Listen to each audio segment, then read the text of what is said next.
Hello, guys, and welcome back to another episode of the Joining Me Today podcast.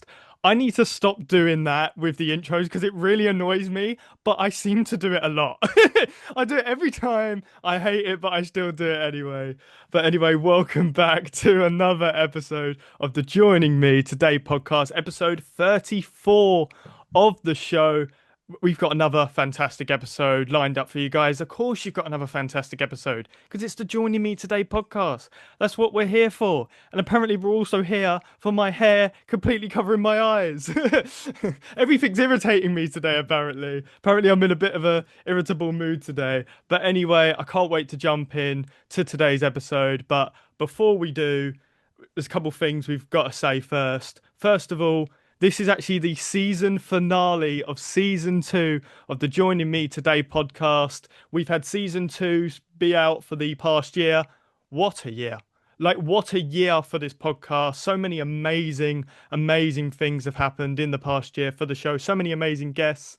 I got to do even like stuff like my first bit of festival press this year. I know that's not related sort of kind of to the main show, but that's happened during the season two kind of era of the show, you could say.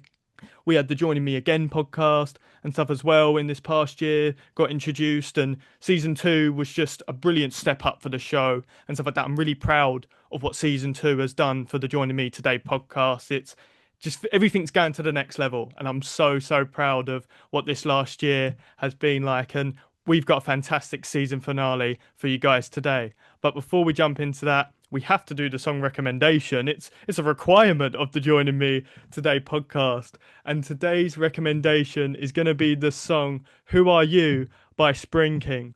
It's just a fantastic indie rock song, has that rich indie rock sound that I absolutely love. Spring King are a band that are no longer and stuff like that, a band and stuff. I wish they still were because they're such a great band, such a great band. Tarek Musa is the lead singer. His vocals in this song are absolutely amazing, and he's done loads of amazing work with other artists I like and stuff. So I've got a lot of respect for him, a lot of respect for him. And I feel like this is a song that, like, and that band, because they sort of disbanded and stuff like that quite some time ago, I feel like they've been quite forgotten now. So I'd like to sort of give some, like, sort of love to them, like a shout out to them and stuff like that. Use my platform to kind of give a shout out to them. So you guys should definitely go check that song out. But anyway, now getting into the main portion of today's episode. I can't believe I've got this guy on the show. What an amazing way to end off season two.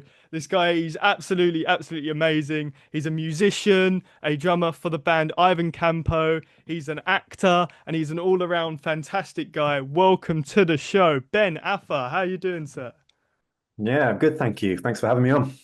I'm so happy to have you on. You're here for the season finale of the Joining I Me know. Today podcast. You got to watch my So whole rambly intro, so I'm sorry about that.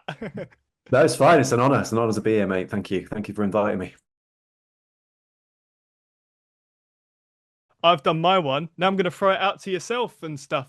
If you were to recommend a song out there, maybe a song you've listened to recently or something, what would you recommend out to the listeners? Um, there's an artist that I've sort of been following for a long time. That he's from Norway.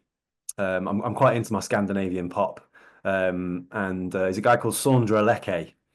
And I was introduced to him probably like 2004 or something. Um, and I'm just, I mean, he did a soundtrack for a film called Dan in Real Life with Steve Carell. And the film was all right, but the soundtrack that he did, this guy Sondre did, was amazing. He's an excellent singer-songwriter. I don't know why he's not bigger than he actually is. I mean, he is very well known, especially in Norway and a little bit in America. But like, I don't know why he's not like this huge name because his music is just amazing. So the song that I was introduced to him through was a song called Two-Way Monologue. Um, and like yeah, I'd recommend checking him out. He's just brilliant. He's just amazing. I just love him. And then like it was funny because after I'd been a fan for about maybe 3 or 4 years or something, I worked out that we share the same birthday as well. So it's always nice when you sort of have that sort of strong connection, like with some, well, not a strong connection, but when you sort of like have that connection with somebody, like you shared something with them, and yeah, I've still never seen him perform. Actually, I tried a couple of times to go and see him play, but it just never happened. But um, but yeah, hopefully one day I'll get around to it. But yeah, that'd be my recommendation. So his name is spelled Sondre. That's Sondra, and then Leke is spelled Lerche. And then the song, like I say, is called Two Way Monologue. Yeah, that sounds like an absolutely fantastic, fantastic song. And I've got to say, in my head, when you said about the birthday thing, the first thing that came to my head was that Spider-Man pointing meme. I would love, like, if you ever met him to do that meme, sort of being like, hang on a minute, you've got the same birthday as me. That's what I imagined in my head. But yeah, what recommendation and stuff like that, you guys should definitely go check that one out. But sort of speaking of the past, actually, you brought up about 2004 and stuff like that. Speaking of the past and stuff, I want to sort of go back to the past and stuff like that. I want to talk about and stuff your relationship with like entertainment growing up and stuff. You've obviously done a lot of stuff in entertainment. Obviously, your music work with Ivan Campo, obviously your acting work with ERB and stuff like that. But I would like to know what was your relationship like with entertainment growing up. Um, like I mean, I told my mum when I was 9 years old that I wanted to be an actor. And she saw an advert in a newspaper for a local amateur dramatic society. And I went and auditioned and got in, and pretty much kind of was part of that company for about 10 years, just doing like lots of musical theatre, which kind of gave me a lot of experience on the stage. Like I started off with like just one line. We did Bugsy Malone was the first show, which was like, I mean, it was all amateur dramatic stuff, but it was as professional as you can get. They wanted it to be as professional as it could be, and so we were performing in professional theatres, and yeah, that just kind of like gave me a lot of experience on stage, and sort of later on in life, you sort of realize as well how much confidence it sort of gives you, how many sort of like interpersonal skills and social skills, and it obviously kind of helped me to exercise my singing and my acting. Not so much on the dancing side of things, like although it helped me to kind of know how to like move. Like, there was definitely part of the some of the sort of bigger numbers, the chorus numbers, like where everybody has to sort of like move in the same time and with each other sort of thing. So um but obviously they had like a group of actual dancers that would do the proper sort of dance stuff. Gradually, as I sort of got older, I started auditioning for bigger parts and started playing like bigger roles in that, and had more lines to learn, and then yeah, sort of I did drama at school and did um, drama at college. And then when I went to university, I was supposed to be doing like a performing arts course, but then uh, like I moved on to music. I just felt like I'd sort of exhausted the sort of performing arts thing a little bit, and I just wanted to try something a bit different. And I'd just been sort of teaching myself how to play guitar, and sort of writing a few bits and pieces, bits of music. And then within the first 2 weeks of me moving on to the music course, that's where I met Will and Adam from the band. So yeah, we've kind of known each other since 2000, the year 2000, and have just sort of like worked together and played music together since then, basically.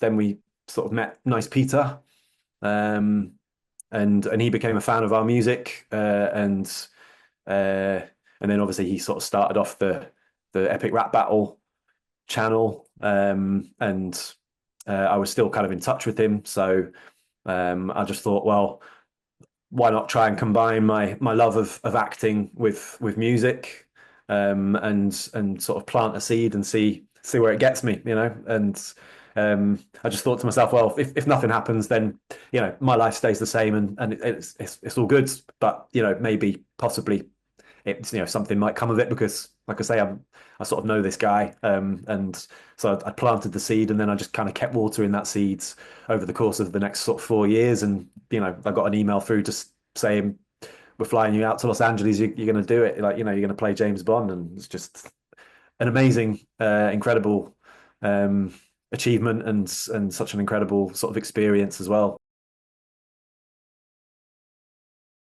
I find it really interesting as well and stuff from researching like your whole sort of story of how you got onto like how you got the role of James Bond in that ERB video. Like I didn't know that Nice Peter was doing like basically kind of like indie music stuff before Mm, ERB. I thought it yeah. was kind of more, you expect if you're doing a big music project, you've probably done some music before, but I didn't expect it to be kind of like indie stuff. I thought it'd be more, I don't know, he'd went to music college, maybe did a bit here and there, but he was like a proper artist, like, you know what I mean? Like yourself, like I think a lot of people don't know that, do they?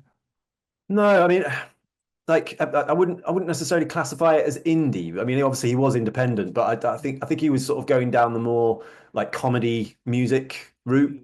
Mm. And a lot of his live shows were very improvised. I mean, the guy is just like fantastic. You put him in front of any audience, any crowd, and he will just work with that crowd and like kind of get them into the palm of his hand, and then just kind of like run with it. And like I say, a big part of his shows were sort of based around improvisation, and then he would just kind of like slot in some songs that he'd written in between certain sort of like bits. But I think that was kind of the benchmark, or it was the starting point for him to kind of like get him on stage and get him performing in front of people. And that's how you do it. That's how you learn. You just have to get out there and just get yourself on stage and just go for it and figure it out along the way. So I mean, at that point he had no idea, like, that he was going to end up being a rapper and being known for rapping. He just wanted to just kind of like write songs like we were doing and just kind of perform that and just be known for sort of being a musician, being a singer-songwriter. And like I say, that journey sort of led him into other other avenues and like I say, when you're starting something, you don't necessarily know where it's going to take you, and but the best thing to do is just to start and see where it does take you. That's I find it quite funny because I genuinely thought it was an indie project, and I'm thinking now actually that makes more sense that it was kind of like a pre-ERB sort of. It was ERB is kind of like the ultimate form of what he was sort of doing before then and stuff. So that sounds Yeah. incredibly interesting and stuff.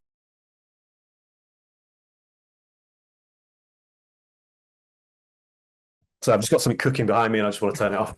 I think that's the first time I've ever had a guest cooking during an episode. What? Go on, you got to tell us what you're cooking. I got to know now.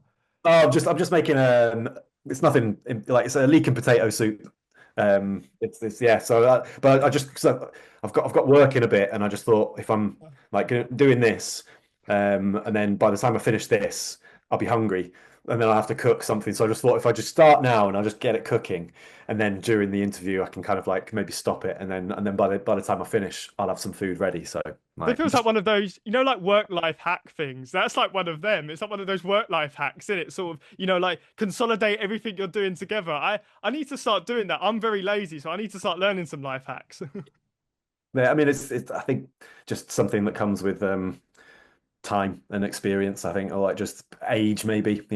I never was this organized or this kind of like forward thinking, but nowadays I just sort of like things. Okay, I've got this. So I've got to plan that and do that and put that in. Yeah. So yeah, I got to be honest, I didn't expect to be talking about cooking today, but you never know you never know where this show is gonna go.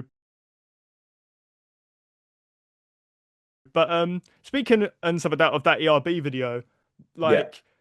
like so you said and stuff, so you knew obviously sort of Nice Peter and stuff like that from back in the day and stuff like that, and sort of then you got cast in that role with James Bond. They flew you out to sort of LA and stuff like that. Tell me then about what was it like actually filming that video and stuff like that. What was the whole sort of process like? Because it's something where I find it interesting as someone who's sort of, I cover music on here and stuff like that. I'm big into music, but music videos is also something that I'm really interested in. And I find ERB's sort of style of doing music videos interesting because it's quite untraditional. It's not just Mm. like, oh, it's in a studio and the band's just playing sort of in black and white or something, or you're just filming in a forest. it's they've got that very unique style and it's very sort of using the green screen and all stuff like that. Like, tell us what is the process like actually filming one of those ERB videos? Oh yeah, I mean it's really exciting. I mean, with these things, there is a lot of hanging around, and you can kind of like turn up to the studio, and then everybody's busy doing their thing, and you just feel like a little bit of a spare part because like you're just sort of waiting to be called in to kind of go and do your bit. But obviously, like you're in that environment, and I've been sort of following a lot of Nice Peter and all the other people from Maker Studios when after like when Nice Peter started working at Maker Studios. I was introduced to like Shay Carl and the Shay Tards and Cass and G and like Rawn and like all these other people. And so I'd been watching sort of videos of them and sort of walking around and just being in Los Angeles and sometimes they would sort of pop into Maker Studios and just go and see people. So sort of actually being there was quite surreal. It was quite bizarre. Actually, kind of like just being actually in the studios. But yeah, I mean, they had like one main space with the green screen that I think they were doing. They were crossing over, so they were filming parts of the J.R.R. Tolkien rap battle as well that day. So there was like a couple of other people sort of like milling about in other costumes as well, which I mean I think I was completely oblivious to like things that were going on because obviously I wasn't sort of being informed or being told what was going on. I was just there and just things were just happening around me, and yeah, so like I mean the sort of days leading up to the shoot. Like I was put in a taxi with an iPad and a picture of Daniel Craig and just got sort of ferried off to a hairdresser's and said like just make me look like this kind of thing. Had the most expensive haircut of my life, and then sort of rang Nice Peter and just like that finished, that's done, and he was like, right, okay, I'll send you another car over, it's going to take you to the place where you're going to get your suit fitted. And then like once I'd sort of gathered all my parts and bits together and had my haircut and got the suit and then went to the prop studio and got the prop stuff, and then yeah, went down to the studios and then just sort of like I say, just put everything on and got ready, hair and makeup and all that. And so it's like there was actually one of the makeup artists had sort of noticed that Daniel Craig's ears stick out a little bit more than mine do. And so she said, I've got this technique that I actually did on Robert De Niro. She was like the assistant makeup artist for Robert De Niro once, and like she sort of watched her boss sort of do this trick on Robert De Niro where you sort of cut off the bottom of a paper cup and then you cut that in half. So you got two sort of semicircles, and then you just sort of stick them behind the ears. So it just kind of helps the ears to stick out a little bit. So once you kind of got all that bit done and you're sort of all ready, like and then we'd obviously tracked the vocals leading up to this point as well, and I was just trying to sort of like remember my words, and then I'm sort of thrown into an environment where there's all these people around and it's just me in front of cameras and bright lights, and yeah, you're just kind of like listening to what because Pete directed, so I was just listening to what he was telling me, what he wanted from me, and just trying to give him everything that he was asking from me. Sort of second verse that I do was actually done in one take. Because they like the camera's sort of like is very slowly sort of like panning in and moving in towards me. And yeah, just wanted me to just kind of like do it all in one take. So he gave me all the directions of everything, and then I just did it. And like, I mean, his reaction was just he just sort of absolutely went wild and just ran out of the studio, just like screaming, just like yeah, kind of thing. Like which was for me, it was just like, well, I must have got it right then, sort of thing. And yeah, so that was amazing. Like just an incredible experience and something that I'm never going to forget, basically. Is it something where like Is it something where they get it all done in a day? Is it something where you're sort of going back for a reshoot? Sort of what was the sort of length of time it took to be like, right, Ben's part's done, it's finished? How long did it take? Sort of how long did it take to sort of get your part sorted in the video? So my sort of two main verses were done in one day, and then there's obviously like the bits that I come in between with Sean Connery, and that was done on another day. Um, so I think and then I think there was some other bits and pieces that they wanted to do on another. So I think all in all it was about 3 days of shooting. So it took about 3 days to track the vocals, and then 3 days of filming, and then that was it. It was like job done, and I mean from that point on it was like I could just kick back and relax and enjoy being in Los Angeles for a little while, and obviously everyone else had jobs to do and sort of editing and all the rest of it to get done. And like I was just super excited to I just couldn't wait to see the final thing, and to see how it had all sort of turned out. And yeah, just really happy with it. It was just great. It was brilliant.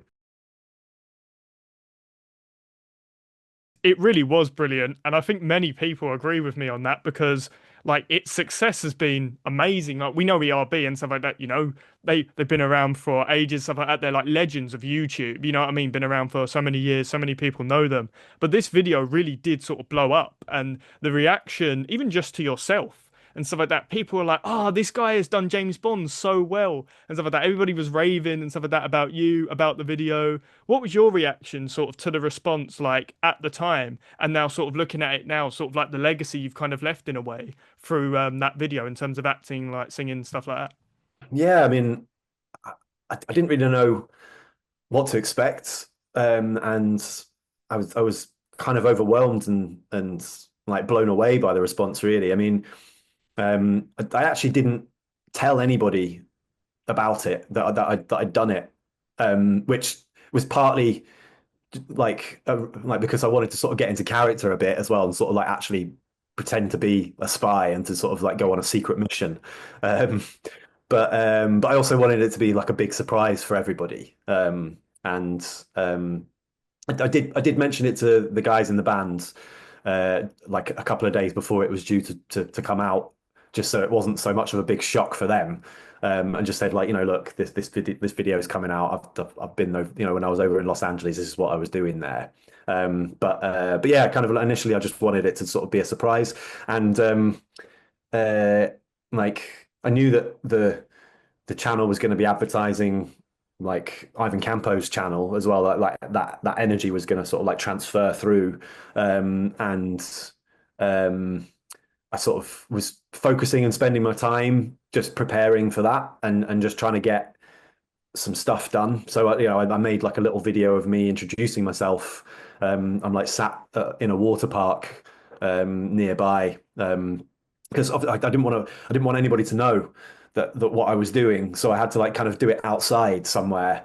And it took me ages to kind of actually do it because I was trying to find the perfect spot and the perfect place and the perfect things to say. And I was scrutinizing over it a little bit too much, maybe. And so I sort of spent like about 3 or 4 days just kind of like getting in from work and then just grabbing my camera and just going straight out and just finding a spot and just I'd already kind of worked out what I wanted to say and just kind of saying it and then looking back at it and just finding the best thing that the best sort of shot that I found and thought, okay, that's it, that's the one. The biggest surprise really, was because normally for the ERB they have like the second ERB2 behind the scenes, and usually it's just like a bit of a like the guest star is just sat in front of the camera and they're just like, oh hey, I'm James Bond, and like check out my channel kind of thing. And it got to like the final day of the filming, and I actually asked, I said like, oh, nobody's interviewed me yet for the behind the scenes sort of thing, yeah. So they got this guy to kind of like take me into a room. But at this point, they already knew what they were doing, and they just didn't tell me.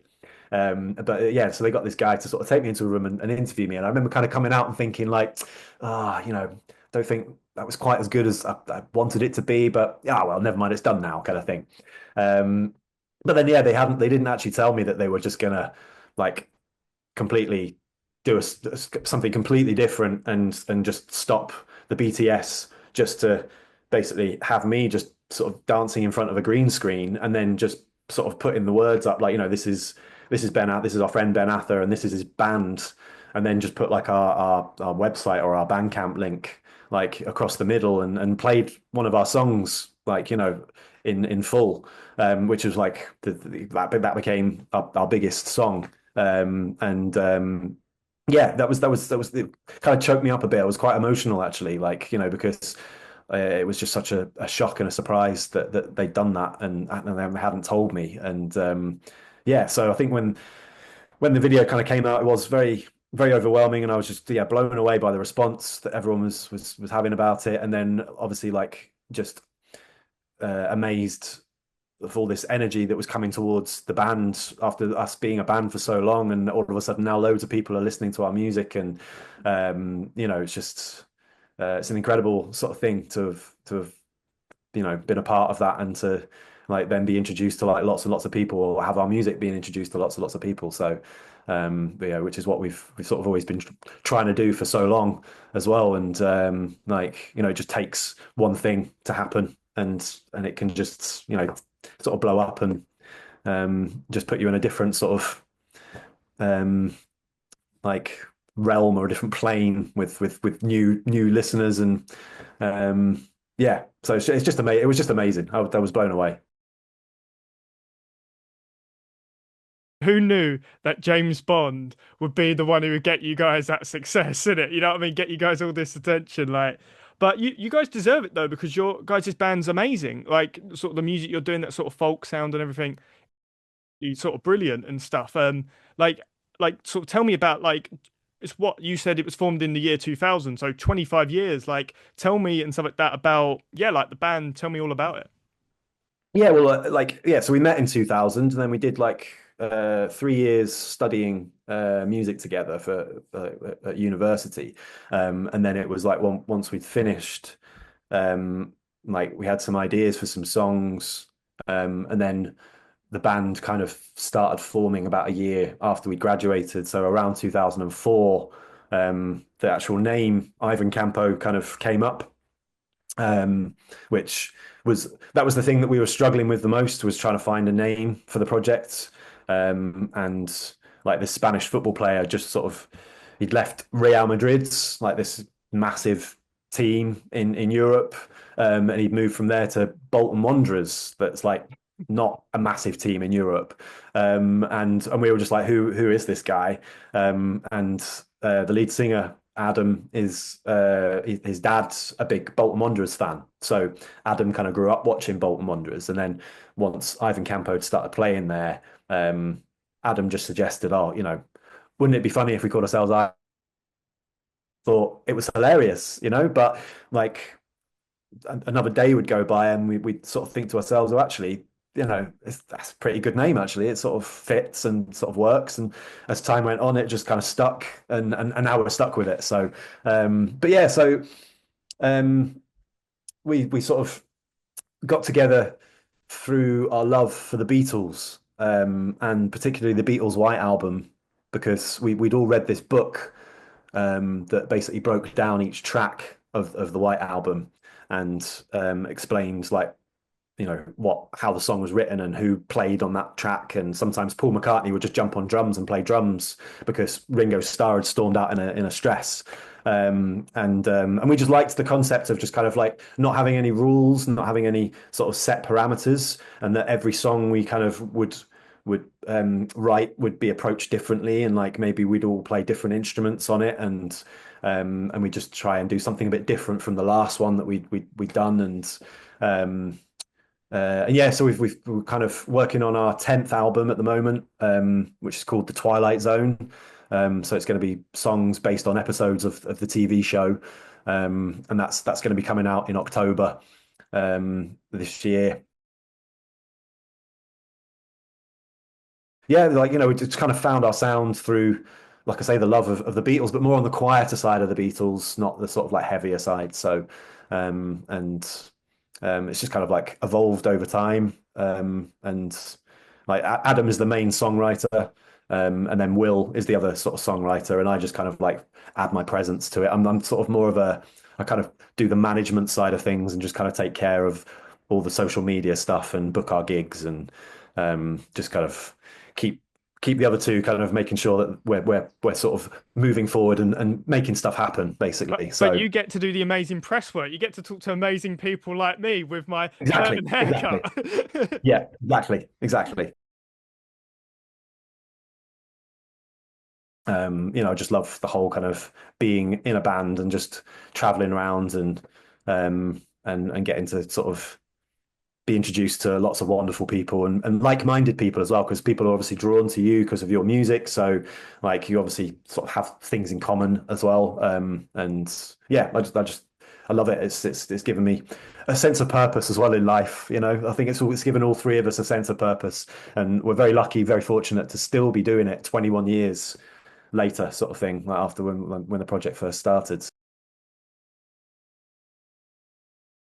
And if you guys can go check their music out and stuff like that, it really, really is amazing. If you like that sort of folk sound and stuff like that in your music, you guys should definitely go check it out. We're now going towards now the last couple of questions here in the episode. I'm sad that we're nearly coming to an end. It's been great talking with yourself here today and stuff, but all great things have got to come to an end. What do you mean you hope that this podcast is going to end too? It's a bit harsh. But anyway, go in. Oh, I messed up that joke and I'm really sad because I messed up the flow. What a rubbish show we've got here. But anyway, all jokes aside though, the Freshy Kanal Detectives rap battle. You Yeah. made your second appearance it was kind of like, it was like a phoenix rising from the ashes moment, like 9 years on from the original video. You appeared in that as another Daniel Craig character, Benoit Blanc. Like, tell us sort of quickly and stuff how all that came about and filming that. Yeah, so Dustin reached out to me sort of like the end of uh, 2023 or the beginning of 2024 and just said, hey, I'm thinking of doing this, and I thought you were really good as James Bond. Do you fancy sort of getting involved? And I was like, absolutely, yeah, it sounds fantastic. And um, so yeah, it sort of went quiet for a bit, and then he sort of sent me the beat, and then sent me the words, and then like organized me going down to the studios in Birmingham, and like met like a bunch of people that are all involved in that, like the Stupendium and Little Flex and um, Shwabadi as well, sort of thing was there because they were filming another part for another rap battle. So it was like great to sort of meet like this wonderful culture and community of people that all kind of like work with each other, and they're all very super talented people, and like really prolific as well with their work. They're just constantly sort of churning these things out and working on several different things all at once. And yeah, it was just great to be part of it, and I'm so grateful for them to sort of for Dustin reaching out to me and asking me to be part of it. So yeah, it was great. And like sort of quickly sort of on that and stuff, did you notice and stuff like that, sort of the way that sort of Freshie and stuff like that, like the way Dustin does his sort of stuff, did you notice any sort of differences in maybe his approach to ERB? Or like was it sort of quite sort of the same, different? Like what, like how much of a sort of different experience was it from doing the James Bond like one? I mean, yeah, it was a totally different experience, but like equally just as fun and just as exciting. And like, I mean, he's obviously very inspired by ERB, but like, it doesn't seem like he's trying to sort of do like a carbon copy of it. He's sort of giving it his own twist and doing his own thing.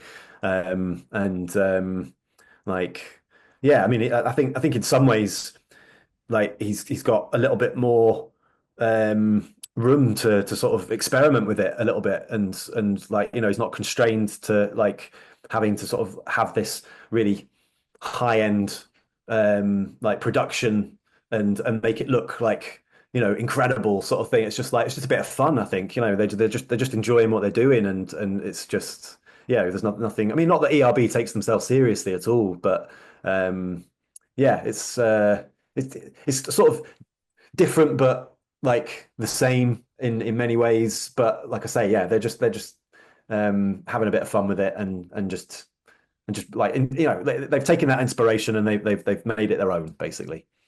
Yeah, and that is definitely a vibe I get and stuff through watching and stuff like that, like the two sort of ERB and watching Freshie and stuff like that, the way they sort of do their stuff. So I can definitely vibe with that. But anyway, we've now come to the end of another fantastic episode of the Joining Me Today podcast, the last episode of season two. To end things off, the final question of season two. Ben, I want you to tell us the most important piece of advice you could give someone. The most important piece of advice. Wow. Okay. Well, I'm sort of at this point in my life where I'm sort of looking at success and what success actually means. And I think we sort of measure success poorly as a society. So it's good to be ambitious, um, and like have goals and aims to reach kind of thing, but like just maybe don't be so hard on yourself and kind of take the little successes and the little victories and sort of add them up and build them up and like eventually you'll sort of like look at them all and think, well, actually, like I've got a lot of success here and I've got a lot of things that I've done that make me successful. And if even if I didn't sort of like manage to get and reach the end goal that I am looking for, you're still trying to do it. You're still achieving things, aren't you? So, yeah, just don't be so hard on yourself and just enjoy doing what you're doing, and just have fun. Because, like I say, if you're not doing it, then obviously nothing's going to happen. But if you're doing it, there's every chance that something might come of it, and it will take you on a journey that you're probably least expected. So, just stick with it. And that is a brilliant, brilliant sentiment and stuff like that is something that sort of I can definitely sort of vibe with and stuff very much myself. But anyway, this has been another fantastic episode of the Joining Me Today podcast, episode 34, the last episode of season two. See, I had to give you guys a massive guest, a brilliant guest to end off the season and stuff. Thank you very much, Ben, for coming Oh, onto thank the you. show. And Thank you. I hope you guys enjoyed this episode. See you guys next time. Peace out.